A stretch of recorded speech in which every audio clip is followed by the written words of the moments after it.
Hello বউ, কেমন আছো? হ্যাঁ জান, ভালো আছি। কোথায় আছো এখন? আমি তো কলেজে ক্লাস করতেছি। আচ্ছা আচ্ছা, তাহলে ক্লাস করো, রাখি। চিন্তা করো না, আচ্ছা পরে কল দিও।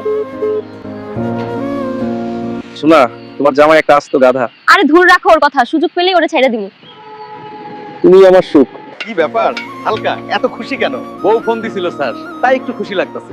যাক, এভাবেই হাসি খুশি থাকো সব সময়। বৌমা, তুমি আজকেও সেই ছেলের সঙ্গে ঘুরে আসলা? হ্যাঁ ঘুরছি, বেশ করছি, আরো ঘুরবো। আজকেই হালকারে সব কইতাছি।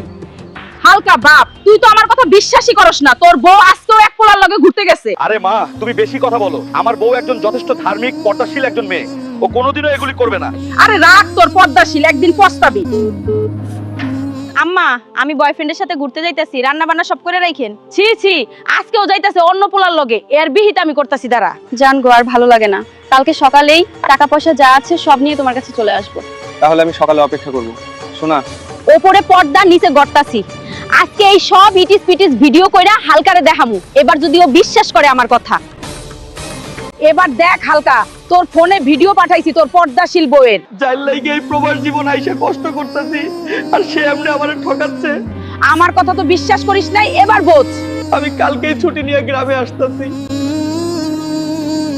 বলো না মই, তোর আর সেজে গুজে বের হওয়া লাগবে না। একবারের জন্য বাসা থেকে বের হয়ে যা, আমি সবই জেনে গেছি। এ কি, তুমি কখন এলে?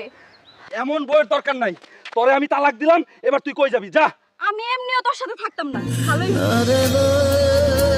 জান কই তুমি? ও আমাকে তালাক দিয়ে দিছে, তুমি জলদি আসো। সরি, আমি তোমার মতো তালাক দেওয়া মেয়েকে বিয়ে করতে পারবো না। তাহলে আমি যে টাকাগুলি তোমাকে দিলাম ওগুলি কই? ওই টাকা দিয়ে আমি লন্ডন চলে এসেছি, তুই আর ফোন দিবি না। হাদিসে আছে বেশিরভাগ মেয়ে জাহান্নামে যাওয়ার অন্যতম কারণ হচ্ছে তারা স্বামীর সাথে কুফরি করে।